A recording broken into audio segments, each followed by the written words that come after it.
أشهد أن لا إله إلا الله.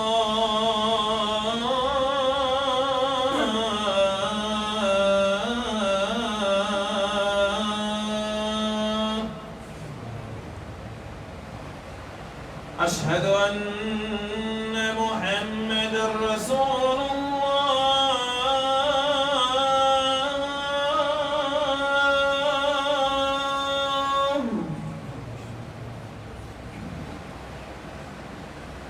أشهد أن محمدًا رسول الله.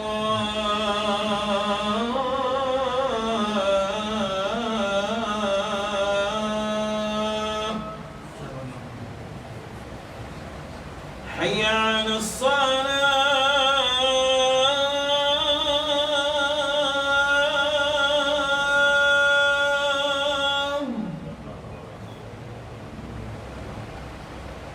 حي على الصلاة.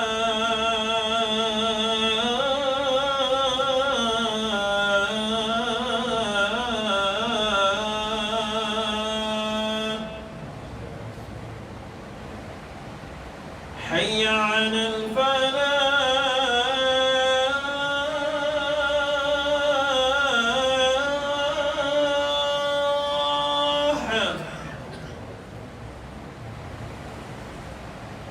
حي على الفلاح.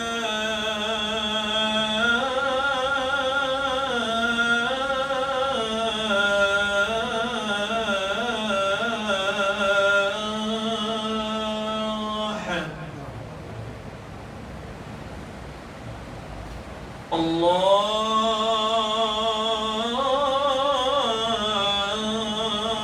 أكبر.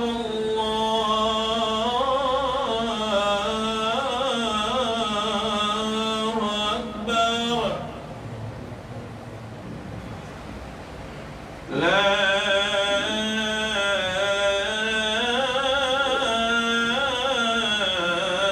إله إلا الله.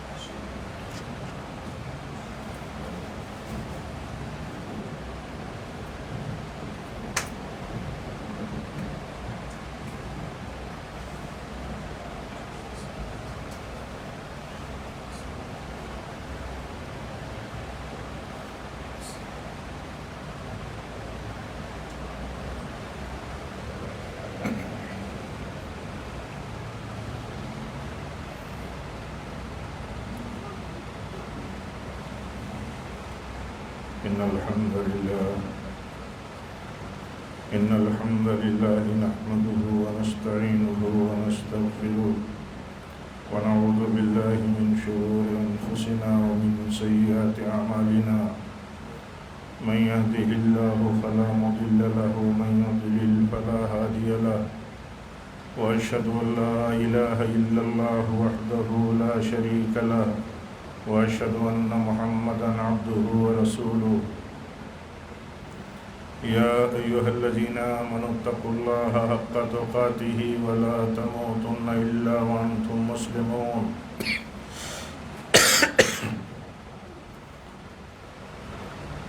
يا أيها الناس اتقوا ربكم الذي خلقكم من نفس واحدة وخلق منها زوجها وبث منهما رجالا كثيرا ونساء واتقوا الله الذي تساءلون به والأرحام إن الله كان عليكم رقيبا. يا أيها الذين آمنوا اتقوا الله وقولوا قولا سديدا يصلح لكم أعمالكم ويغفر لكم ذنوبكم ومن يطع الله ورسوله فقد فاز فوزا عظيما. أما بعد فإن خير الحديث كتاب الله وخير الهدي هدي محمد صلى الله عليه وسلم وشر الأمور محدثاتها وكل محدثة بدعة وكل بدعة ضلالة وكل ضلالة في النار. أعوذ بالله من الشيطان الرجيم لن ينال الله لحومها ولا دماؤها ولكن يناله التقوى منكم.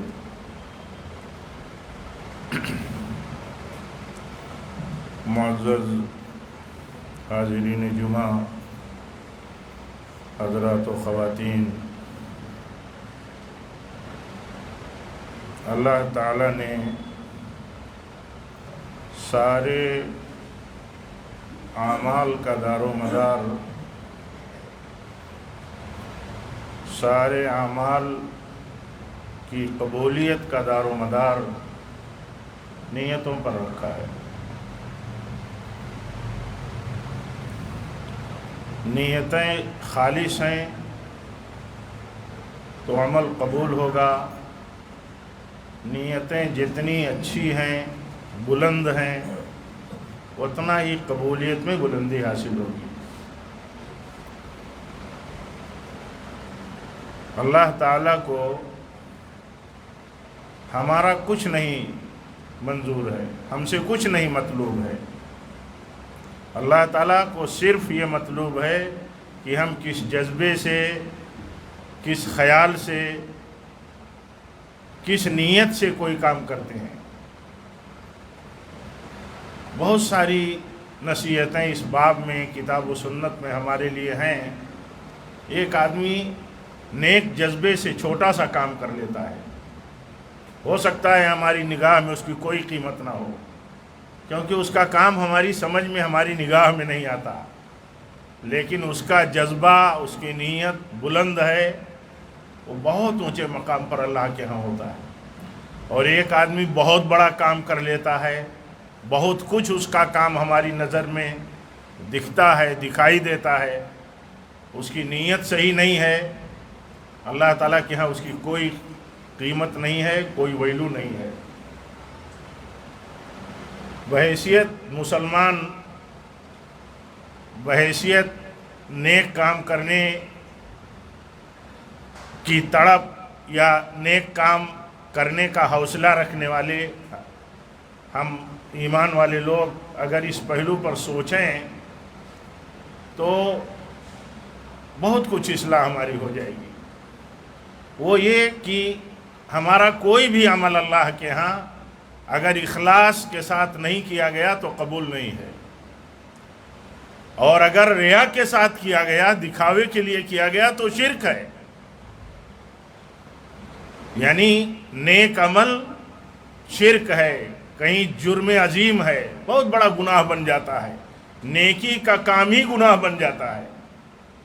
بہت مشہور حدیث ہے اللہ کے نبی صلی اللہ علیہ وسلم کی کہ 3 لوگوں کو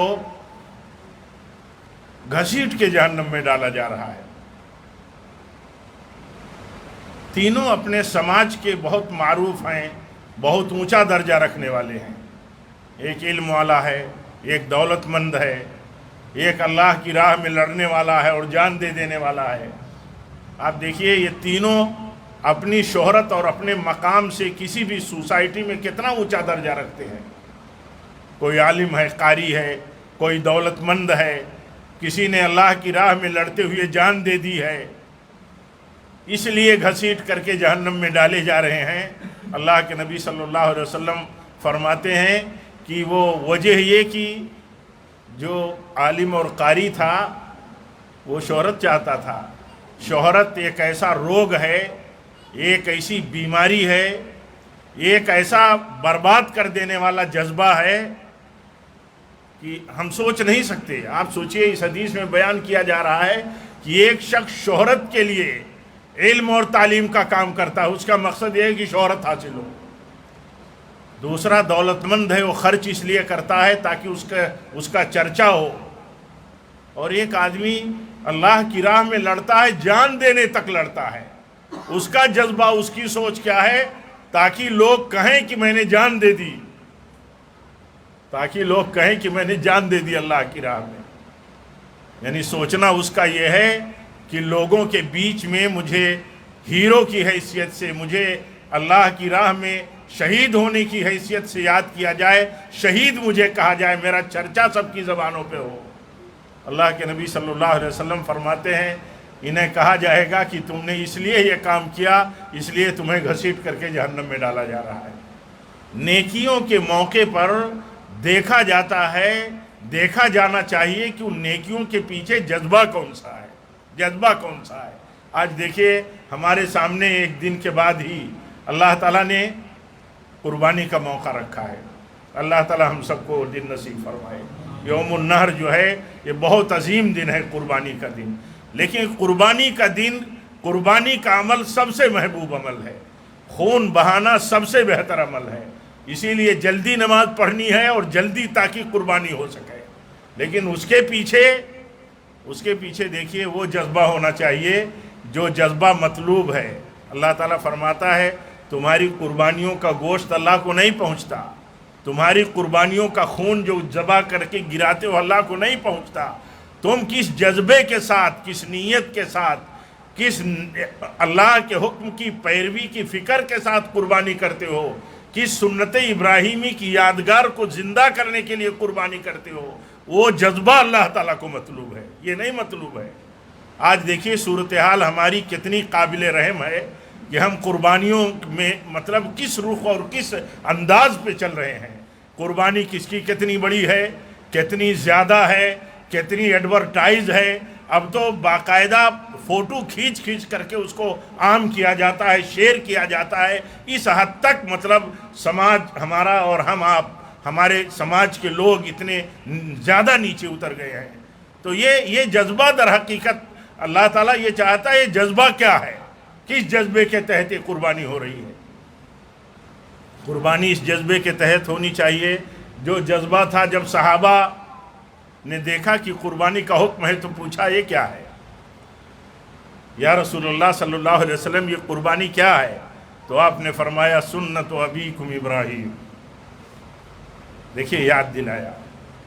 آج ہم قربانی کے موقع پر قربانی کے لیے جانور خریدنے کے مرحلے میں ہیں، بہت سے بھائیوں نے خریدا، بہت سے بھائی قربانی کے جانور خریدنے کے مرحلے میں ہیں، کوششوں میں ہیں۔ لیکن دیکھیے کیا جذبہ ہے قربانی کے پیچھے، کیا یہ سبق ہمیں ملا ہے، ہمیں یاد ہے کہ یہ قربانی در حقیقت اللہ تعالیٰ کے حکم کی پیروی میں ایک بہت بڑی مثال کی یادگار ہے۔ وہ اللہ کے حکم کی پیروی کیا تھی؟ اللہ کے حکم کی پیروی یہ تھی کہ اللہ تعالیٰ نے جب بہت دعاؤں کے بعد، ایک لمبی عمر بیت جانے کے بعد، اپنے بندے اولو العزم رسول ابراہیم علیہ السلام کو جب ایک اولاد دیا اسماعیل کی شکل میں، تو کہا کہ انہیں ذبح کر دو، کہا انہیں ذبح کر دو۔ حضرت ابراہیم علیہ السلام نے یہ تذکرہ اپنے بیٹے اسماعیل سے کیا تو انہوں نے کہا کہ ابو جان اللہ کا حکم ہے تو مجھے صبر کرنے والا پائیں گے، آپ کریے جو اللہ کا حکم ہے۔ یہ قربانی وہ یادگار ہے۔ آپ سوچئے اس عظیم یادگار کو بطور سنت اللہ تعالیٰ نے جاری فرمایا ہے۔ ایک آدمی یہ سوچے اگر کہ ابراہیم علیہ السلام نے اللہ کے حکم سے اپنے بیٹے کو قربان کرنے کے لیے چھری ان کے گردن پر چلائی اور اللہ تعالیٰ نے بچایا، کیونکہ اللہ کو صرف امتحان لینا مقصود ہوتا ہے۔ اللہ امتحان لیتا ہے الگ الگ مرحلوں میں، کسی کو کسی حد تک لے جا کر کے امتحان لیتا ہے۔ ان کا امتحان لے لیا، اللہ تعالیٰ نے فرمایا تو نے سچ کر دکھایا، اے ابراہیم جس کا حکم تجھے ملا تھا وہ تو کر چکا، تیرا بیٹا محفوظ ہے، دمبے کی قربانی ہو گئی اور قیامت تک اللہ تعالیٰ نے اس سنت کو جاری کر دیا۔ تو یہ قربانی اللہ تعالیٰ کے حکم کی فرما برداری کی ایک اعلیٰ عظیم ترین مثال کی یادگار ہے، سنت ہے ان کی سنت میں یہ قربانی جاری ہے۔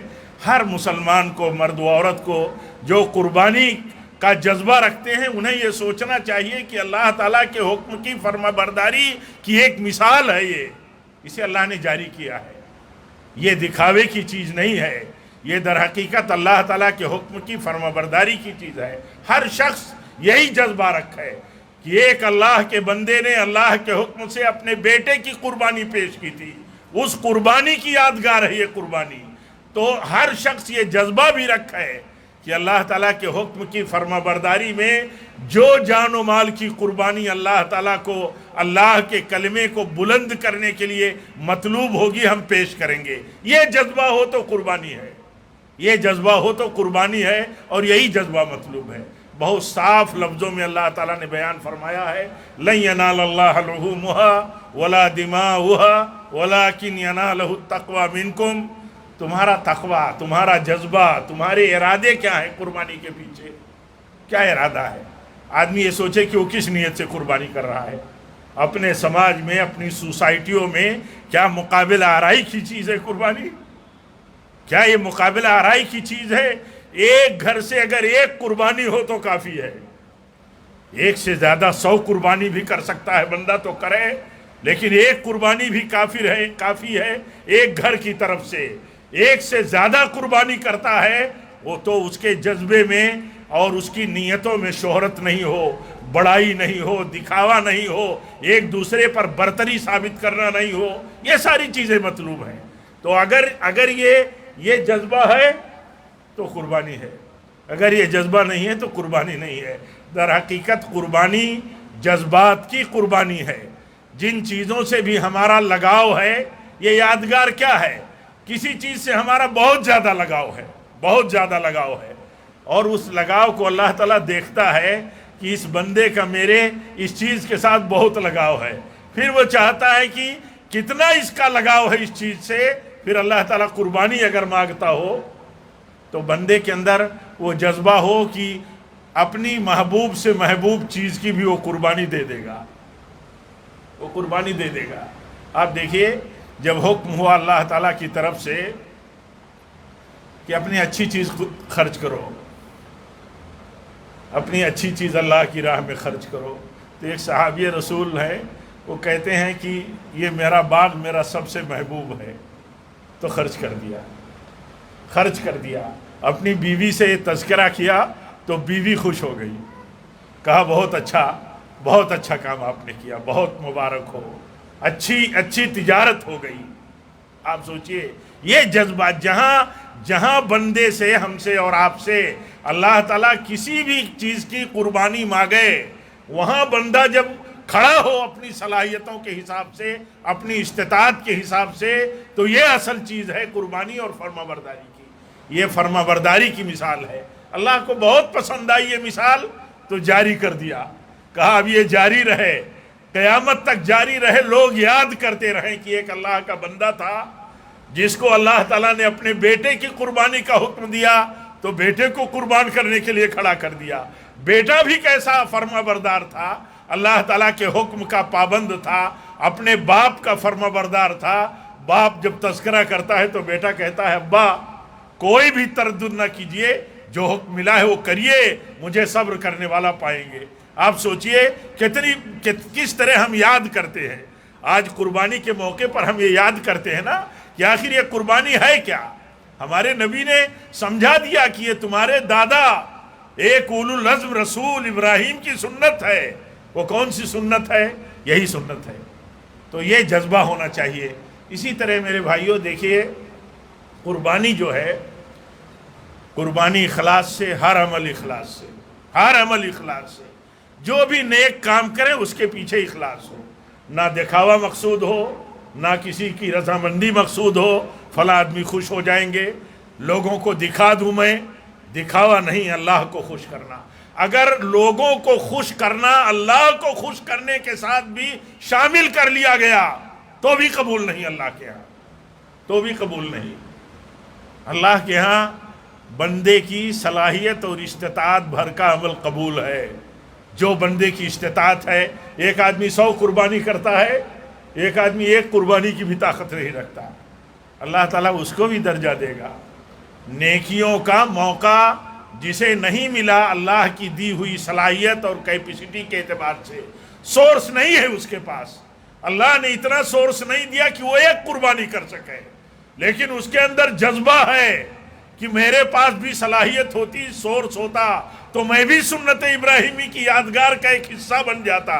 جذبہ ہے اس کے ہاں, اللہ تعالیٰ اس کو ثواب دیتا ہے. کیسے اللہ کے نبی نے فرمایا, جب کچھ غریب صحابہ نے آ کے تذکرہ کیا یا رسول اللہ صلی اللہ علیہ وسلم، آپ کو جب اللہ کی راہ میں اللہ کے کلمے کی سربلندی کے لیے، جہاد کے لیے، دین کے لیے جب تعاون کی، مدد کی، چندوں کی ضرورت ہوتی ہے تو مالدار لوگ حصے دار بن جاتے ہیں، ہمارے پاس کچھ نہیں رہتا تو ہم محروم رہ جاتے ہیں، ہمارے لیے یہ اجر کا موقع نہیں رہ جاتا۔ تو آپ نے فرمایا صلی اللہ علیہ وسلم، تم ہر فرض نمازوں کے بعد سبحان اللہ، الحمدللہ، اللہ اکبر، یہ تذکرہ، یہ تسبیح اور یہ ذکر کرو، تم نیکیوں میں ان سے پیچھے نہیں رہو گے جو مال والے ہیں۔ اللہ تعالیٰ نے کسی کو نیکی کمانے سے محروم نہیں رکھا ہے۔ مان لیجئے جن کے پاس قربانی نہیں ہے، ان کے لیے کیا ہے، وہ اس جذبے کے تحت اپنے ناخن اور بال نہیں کٹواتے کہ اس عمل کی وجہ سے اللہ تعالیٰ ہمیں قربانی کا ثواب دے دے گا۔ اللہ دے دے گا۔ کتنے بندے ایسے ہیں جن کو نیتوں پر اللہ تعالیٰ ثواب دیتا ہے، نیتوں پر۔ تہجد کی نماز پڑھنے والا تہجد نہیں پڑھ سکا، نیت کر کے سویا تھا کہ تہجد پہ میں اٹھوں گا اور تہجد پڑھوں گا، سویا رہ گیا، اسے تہجد کا ثواب ملتا ہے۔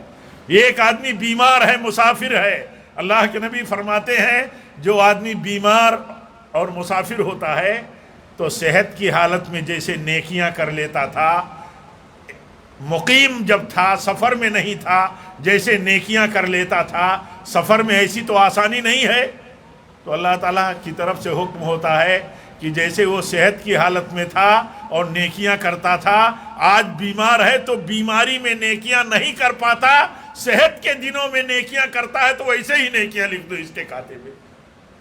ایسے ہی مسافر کے لیے تو عرض کرنے کا مطلب یہ ہے کہ بندوں کو ان کی نیتوں پر ثواب ملتا ہے۔ کتنے لوگ ہم میں ہیں ایسے کہ جو یہ سوچتے ہوں کہ کوئی کام کرتا ہے بھائی ہمارا، ہو سکتا ہے ہم نہ جانتے ہوں، ہو سکتا ہے اس کے کام کا ویلو ہماری نگاہ میں نہ ہو سکتا ہے اس کا کام گنا نہ جاتا ہو، لیکن اللہ تعالیٰ کے ہاں اس کے کام کی گنتی ہے، اللہ کے ہاں۔ کیسے آپ نے فرمایا کہ ایک آدمی غریب ہے، سماج میں غریب ہے، تم مالدار ہو، مالدار آدمی غریب پر خرچ کرتا ہے۔ پیارے نبی صلی اللہ علیہ وسلم فرماتے ہیں وہ غریب جس کو سماج میں عام طور پر آدمی اپنی نگاہوں میں نہیں بساتا، جمتے نہیں ایسے لوگ نگاہوں میں عام طور پر عام لوگوں کی، لیکن اللہ تعالیٰ کے ہاں اس کی حیثیت کتنی ہے۔ اللہ کے نبی فرماتے ہیں جس غریب پر تم خرچہ کرتے ہو وہ غریب تمہارے مال میں برکت کی دعا کرتا ہے تو اللہ قبول کرتا ہے۔ پتہ ہے ہمیں نہیں پتہ ہے کس کا عمل اللہ کے ہاں قبول، کس کی دعائیں اللہ کے ہاں قبول۔ آج ہم خاص طور پر سوشل میڈیا کی دنیا میں، سوشل میڈیا کے زمانے میں دیکھتے ہیں کہ اس کا کام کتنا نظر آتا ہے۔ نہیں میرے بھائیوں، کام نظر آتا ہو، اللہ کرے کام کے پیچھے اخلاص بھی ویسے ہی ہو سکتا ہے بہت سارا کام ہمیں نظر نہ آتا ہو، اس کے پیچھے اخلاص ہو، کام تھوڑا ہو لیکن اخلاص پر ہو اور اللہ تعالیٰ کے ہاں قبول کیا جاتا ہو۔ اس لیے کام کی قیمت ہے۔ کام کی قیمت کب ہے؟ جب اس کے پیچھے اخلاص ہو۔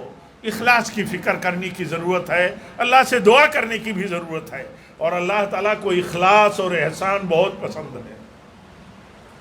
فرض ہے، اللہ نے فرض کیا ہے ہمارے اوپر احسان، فرض ہے اخلاص ہو، نیت اچھی ہو، طریقہ نبی صلی اللہ علیہ وسلم کا ہو۔ کوئی بھی عمل کرنے سے پہلے نیت سچی ہو اور طریقہ نبی صلی اللہ علیہ وسلم کا ہو۔ آج قربانی کا موقع ہے، نیت ہماری سچی ہو، قربانی صحیح طریقے پر ہو۔ قربانی کے لیے طریقہ یہ ہے، نماز سے پہلے قربانی نہیں، نماز سے پہلے قربانی نہیں، یعنی عید الاضحیٰ کی نماز پڑھنے سے پہلے قربانی صحیح نہیں، اور قربانی اس کے بعد۔ قربانی کے لیے تعلیم یہ ہے کہ احسان کے ساتھ قربانی ہو، نرمی ہو۔ نرمی کیسے ہو سکتی ہے قربانی کے ساتھ؟ رحم دلی کے ساتھ قربانی ہو۔ قربانی کرنی ہے، چھری تیز رکھی جائے تاکہ آسانی سے جلد قربانی کے جانور کو قربان کر دیا جائے۔ یہ مطلوب ہے۔ قربانی کے جانور کے سامنے یا جانور جب ذبح کیا جاتا ہو تو جانور کے سامنے ذبح نہ کیا جائے، اس سے منع کیا گیا ہے۔ تو جتنی چیزیں اس طرح کی ہدایت اور تعلیمات کی ہیں، مسائل بہت ہیں، ان کا لحاظ رکھنا ضروری ہے۔ آج ہمارے لیے یہ بھی لحاظ رکھنا بہت ضروری ہے، قربانی اسلام کا شعار ہے۔ شعار کا مطلب ایک نشانی ہے، بہت بڑی نشانی، لوگ جانیں اور دیکھیں۔ لیکن ہم جس سماج اور معاشرے میں رہتے ہیں، اس سماج اور معاشرے کا ایک بہت بڑا مسئلہ یہ ہے کہ قربانیاں کھلے عام نہ کی جائیں، پردے کے ساتھ کی جائیں، سوسائٹیوں میں کی جائیں، راستوں سے بچا جائے قربانی کرنے سے۔ اور گندگی کا مسئلہ تو افسوسناک ہے، افسوسناک۔ ہمیں معلوم ہے، ہم لوگ ادھر دامت کی طرف جاتے تھے پچھلے کئی سالوں سے، قربانی سے پہلے بعد میں آنا جانا ہوتا تھا جانوروں کے تعلق سے۔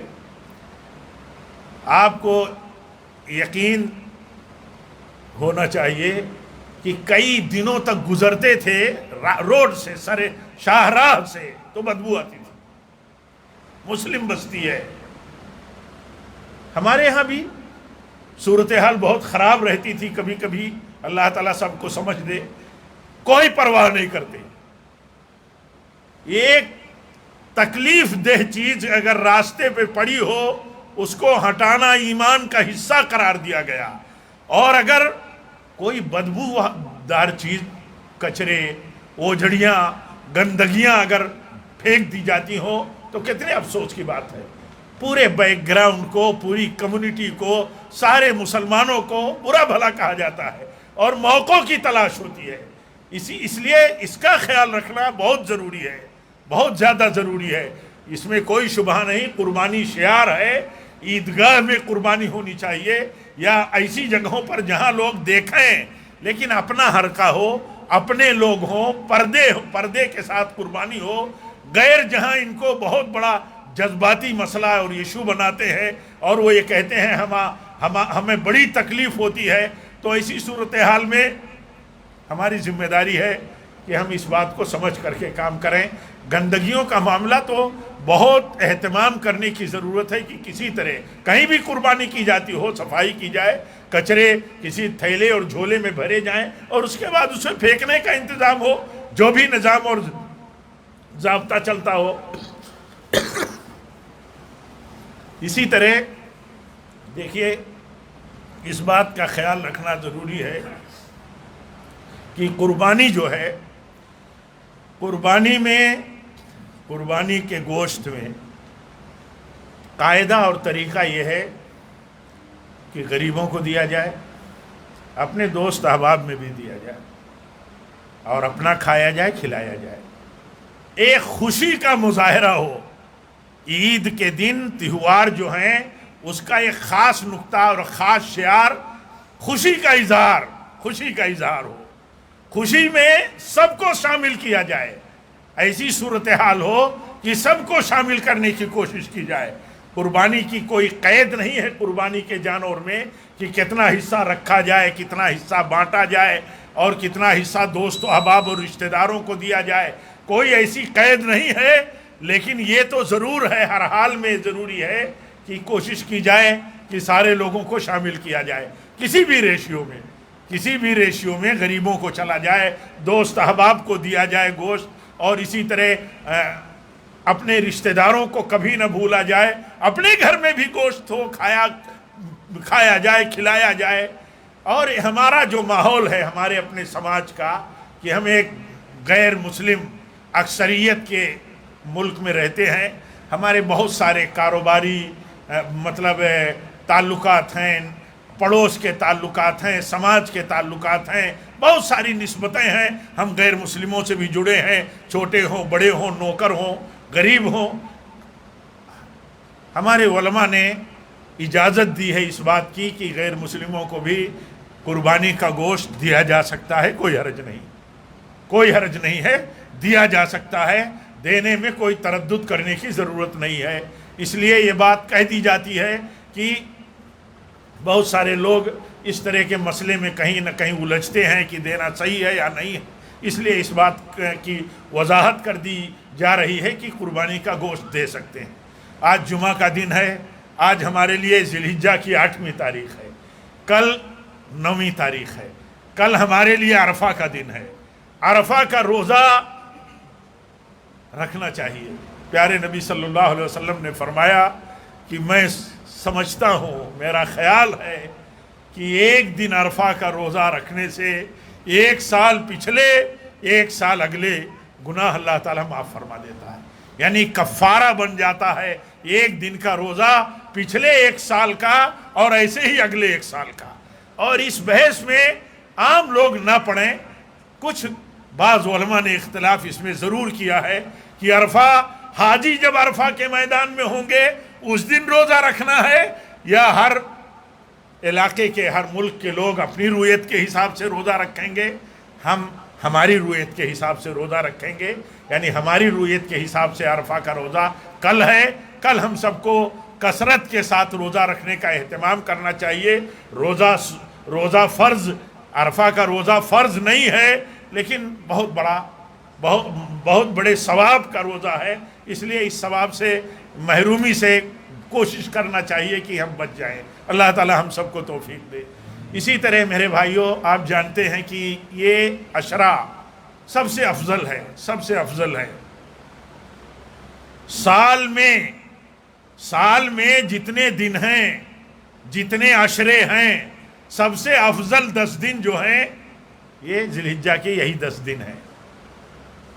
اس کی وضاحت علماء نے کی ہے کہ اگر اس کا تجزیہ کریں تو کیوں سب سے افضل دن ہے، تو اس لیے سب سے افضل دن ہے کہ عرفہ انہی 10 دنوں میں سے ایک دن ہے، انہی 10 دنوں میں سے ایک دن عرفہ کا دن ہے۔ اور عرفہ کے دن حدیث میں آتا ہے جتنا شیطان ذلیل اور رسوا اپنے آپ کو محسوس کرتا ہے کسی دن نہیں محسوس کرتا، اتنے لوگوں کی اللہ تعالیٰ مغفرت کرتا ہے عرفہ کے دن۔ اور شیطان کی سب سے بڑی ناکامی کیا ہے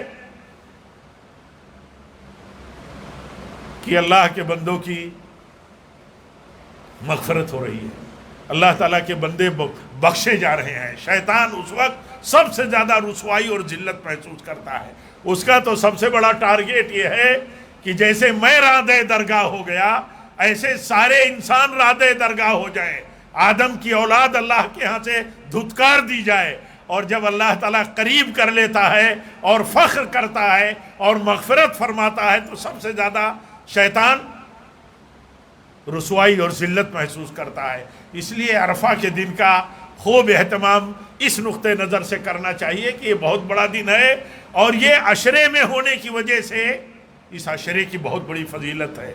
اسی عشرے میں دیکھیے حج ہے، اسی عشرے میں حج ہے، اسی عشرے میں 8ویں سے حج شروع ہوتا ہے۔ آج تو وہاں 9ویں ہے، حاجی عرفات میں ہیں لاکھ کی تعداد میں، یعنی 8 تاریخ سے حج شروع ہوتا ہے، 8، 9، 10 اصل حج 8، 9، 10 اسی عشرے میں ہے۔ تو بڑی فضیلت ہے اس عشرے کی۔ اللہ کے نبی صلی اللہ علیہ وسلم نے مختلف احادیث پاک میں اور آپ کی زبان مبارک سے بات بیان کی گئی ہے، اور آپ نے فرمایا ہے دنیا میں سب سے اچھے جو دن ہیں سب سے وہ اسی عشرے کے دن ہیں۔ اس عشرے میں کثرت کے ساتھ اللہ کی بڑائی بیان کرنا چاہیے۔ اللہ کی بڑائی سب سے زیادہ محبوب ہے، اللہ کو ذکر اس کا سب سے زیادہ محبوب ہے۔ بعض صحابہ بازاروں میں چلے جاتے تھے، انہیں کوئی چیز نہ خریدنی رہتی تھی نہ بیچنی، کوئی چیز نہیں، بس وہ جاتے تھے بازار میں اور لوگ خرید و فروخت میں مشغول رہتے تھے تو وہ تکبیر پڑھ دیتے تھے، اللہ اکبر اللہ اکبر لا الہ الا اللہ واللہ اکبر اللہ اکبر وللہ الحمد، زور سے تکبیر پڑھتے تھے تاکہ لوگوں کو یاد دہانی ہو، لوگ تکبیر پڑھیں۔ تکبیر اس لیے پڑھیں کہ اللہ تعالیٰ کے ذکر کے دن ہیں، نیکیوں کے دن ہیں، اور کاروبار اور خرید و فروخت میں اس طرح مشغول نہ ہو جائیں کہ ہم سب بھول جائیں۔ تو یہ کثرت کے ساتھ تکبیر پڑھنے کے دن ہیں۔ اور ایام تشریق تک، یعنی یوم النحر 10ویں ذی الحجہ کو کہا جاتا ہے، اور ایام تشریق 11ویں 12ویں 13ویں کو کہا جاتا ہے۔ 13ویں کی مغرب تک، یعنی جب دن ڈوب جائے اور 14 تاریخ شروع ہو جائے تب تک یہ سلسلہ جاری رکھنا چاہیے۔ تو یہ کثرت کے ساتھ تکبیر پڑھیں۔ مسائل بہت سارے ہیں اور جانتے ہیں آپ، اور جاننے کے ذریعے بھی اللہ تعالیٰ نے ہمیں دیے ہیں۔ ہم معلومات ایک دوسرے سے کرتے رہتے ہیں، کرتے رہنا چاہیے، لیکن بنیادی چیزوں کا خیال رکھیں۔ بنیادی چیزوں کا خیال یہ رکھیں کہ قربانی کے پیچھے ہمارا جذبہ ہو، قربانی نمائش نہ ہو، دکھاوا نہ ہو۔ قربانی سے زیادہ اہم، ضروری قربانی کرنے کے بعد ہماری نگاہوں کے سامنے کچھ زیادہ اہم کام ہو تو نفلی قربانی تو ہمیں کرنا ہے۔ کچھ قربانیوں میں سے زیادہ ضروری کچھ کام ہے۔ قربانی کا پیسہ بدل کے طور پر نہیں دیا جا سکتا، لیکن نفلی قربانی کثرت کے ساتھ ہم کریں تو اس کے ساتھ ان چیزوں کا بھی خیال رکھنا ضروری ہے کہ بہت سارے تقاضے ہمارے سامنے ہیں، ان کو بھی ہمیں پورا کرنا ہے۔ اللہ تعالی ہم سب کو توفیق عطا فرمائے۔ رب العالمین اس عشرے کی ہماری نیکیوں کو قبول فرمائے۔ رب العالمین ہمیں اخلاص دے۔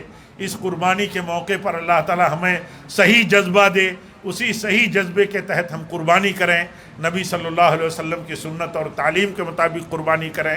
اور اللہ تعالی ملک میں جو حالات بنے ہیں، ان حالات میں اللہ تعالیٰ سے ہم دعا کریں کہ اللہ تعالیٰ ملک میں جو جنونی حالات بنتے جا رہے ہیں اور نفرت کا ماحول جو پھیلتا جا رہا ہے، اللہ تعالیٰ ملک والوں پر اور ہم سب پر اللہ تعالیٰ رحم فرمائے۔ اور مسلمان بہت زیادہ آج کے حالات میں ملک میں بے چینی محسوس کرتا ہے۔ اللہ تعالیٰ سب کو صبر کی توفیق دے، سب کو تقوی کی توفیق دے، اور اللہ تعالیٰ جو لوگ بھی اس طرح کے عمل اور معاملے کے ذمہ دار ہیں، اللہ تعالیٰ ان کی اصلاح فرمائے، ان کو سمجھ عطا فرمائے، اور رواداری ملک میں عام ہو، قانون کی بالادستی ملک میں عام ہو۔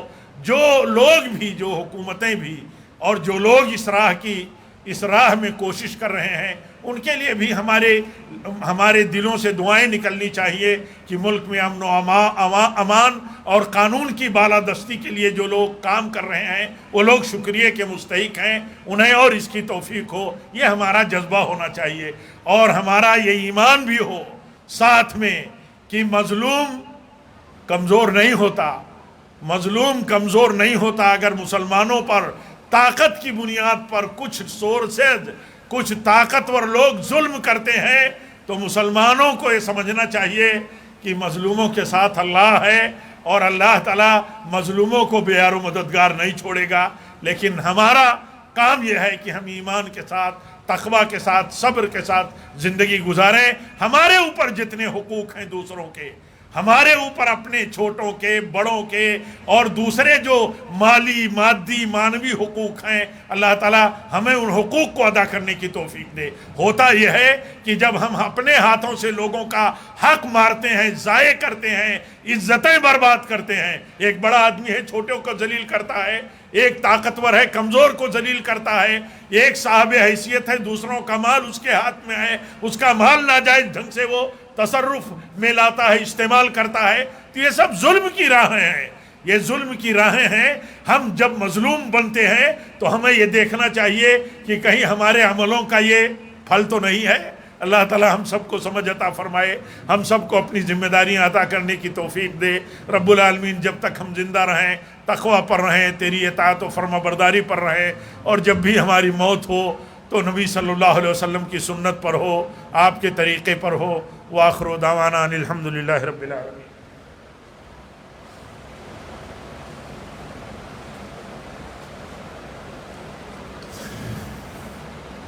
الحمدللہ رب العالمین، والصلاة والسلام علی رسولہ النبی الکریم۔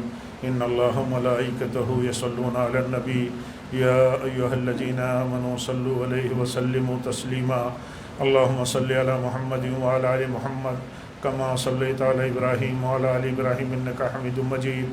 اللہم بارک علی محمد وعلی آل محمد کما بارکت علی ابراہیم وعلی آل ابراہیم انکا حمید مجید۔ عباد اللہ، رحمكم الله. أقول قولي هذا واستغفر الله لي ولكم ولسائر المسلمين وآخر دعوانا الحمد لله.